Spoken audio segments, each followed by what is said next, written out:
वो है हमारा प्राइम सस्पेक्ट। जूलियस सीजर पधारे नहीं अब तक। नमस्कार। खुफिया एक नेटफ्लिक्स मिस्ट्री ड्रामा फिल्म है जिसका निर्देशन जाने माने फिल्म निर्देशक विशाल भारद्वाज द्वारा किया गया है। अब अगर हम इस फिल्म की कहानी की बात करते हैं तो इसकी कहानी साल 2004 से शुरू होती है। कारगिल युद्ध के बाद से इंडिया और पाकिस्तान की इंटेलिजेंस एजेंसीज एक दूसरे पर नजर रख रही हैं, हर मुमकिन कोशिश कर आगे निकलने में लगे हुए हैं। रा अपने एक एजेंट को मिशन पर भेजती है। उसकी जानकारी लीक होने के चलते एजेंट को मार दिया जाता है। एजेंसी की अधिकारी कृष्णा मेहरा को पता चलता है कि उनकी अपनी टीम में एक जासूस छुपा हुआ है जो सीक्रेट जानकारी दूसरे देशों तक पहुंचा रहा है। इस जासूस का नाम रवि मोहन है। उसके परिवार की हर गतिविधि को ट्रैक किया जाता है। क्या खेल सिर्फ उस तक सीमित है या कहानी पूरी तरह कुछ और है, यही आगे खुलता है। फिल्म की कहानी ढाका से शुरू होती है, जहां भारत की एक खुफिया एजेंट और कृष्णा की करीबी ऑक्टोपस सीक्रेट नाम को मार दिया जाता है। इस घटना से रॉ में हलचल मच जाती है। कृष्णा मेहरा समेत सभी जानते हैं कि उनके बीच ही कोई गद्दार है, लेकिन कौन?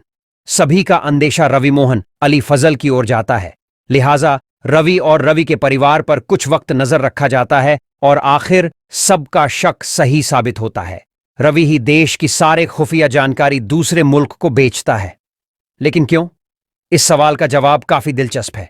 बहरहाल कृष्णा मेहरा के नेतृत्व में रवि और उसके परिवार को गिरफ्त में लेने की पूरी प्लानिंग की जाती है, लेकिन क्या वो सफल हो पाते हैं? नहीं। आगे कहानी कब, कैसे, किस ओर मुड़ती है, ये काफी थ्रिलिंग अनुभव देता है। अभिनय विशाल भारद्वाज ने फिल्म के हर किरदार को जितनी कुशलता से गढ़ा है वो काबिले तारीफ है। कोई शक नहीं कि इस फिल्म की स्टार कास्ट इसका मजबूत पक्ष है। मकबूल और हैदर के बाद विशाल एक बार फिर तब्बू के साथ आए हैं और अभिनेत्री ने अपनी दमदार अदाकारी से एक बार फिर दिखा दिया कि वो क्यों निर्देशक की चहेती हैं। बेटे के साथ कृष्णा मेहरा का इमोशनल पल हो या बतौर एजेंट एक कठोर अफसर, तब्बू हर भाव को पर्दे पर सटीक उतारती हैं। निर्देशन विशाल भारद्वाज के फिल्मों का अपना एक अलग अंदाज होता है, एक अलग रंग और अलग मिजाज होता है।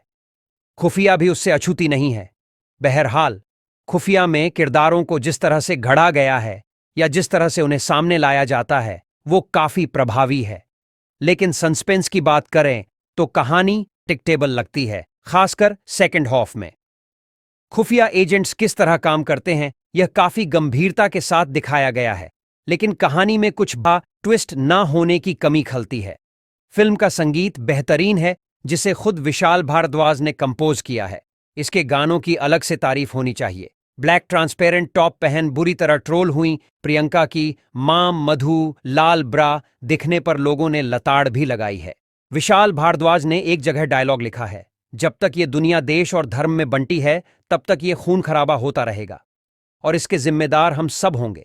एक जगह तब्बू अमेरिकी शख्स से कहती हैं कि तुम लोग क्या सिर्फ अपनी फिल्मों में ही स्मार्ट हो? पटकथा के स्तर कमियां हैं। वैसे देखा जाए तो खुफिया दो हिस्सों में बंटी है। पहला है जासूसी वाला पक्ष और दूसरा उन जासूसों की अपनी जिंदगियां, अपनी कश्मकश। पहला हिस्सा थ्रिल से भरा होना चाहिए था, जो आपको कुर्सी के कोने पर रखे, जबकि ऐसा नहीं हो पाता है।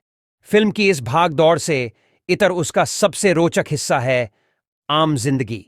कोई अपने बेटे का पसंदीदा प्ले देखने नहीं पहुंच पा रहा, कोई अपने देश और बच्चे को चुनने के बीच पीस रहा है। ये आम से लगने वाले पहलू ही फिल्म को खास बनाते हैं।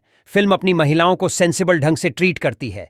वैसे फिल्म का दुर्भाग्य है कि ये एक थ्रिलर फिल्म थी, उसका वही पक्ष कमजोर पड़ जाता है। कुछ हिस्सों पर झट से मिस्ट्री हल हो जाती है। यह अलग बात है कि फिल्म आपको एंगेज करके रखेगी, लेकिन ये असरदार थ्रिलर नहीं। विशाल भारद्वाज ने अपनी पॉलिटिक्स, साहित्य के निशान फिल्म में जगह जगह छोड़े हैं। जूलियस सीजर पर एक प्ले होता दिखता है। तब्बू एक सीन में अगाथा क्रिस्टी की किताब पढ़ती दिखती है। हैमलेट जैसे जुड़वा किरदार भी दिखते हैं जो हैदर की याद दिलाते हैं। शेक्सपियर की फोटो दरवाजे पर चिपकी दिखती है। लेकिन इन सब के बावजूद दमदार स्टारकास्ट के लिए नेटफ्लिक्स पर उपलब्ध इस फिल्म को जरूर देखा जा सकता है। कैसा लगा आपको यह वीडियो? कमेंट बॉक्स में जरूर बताएं। धन्यवाद।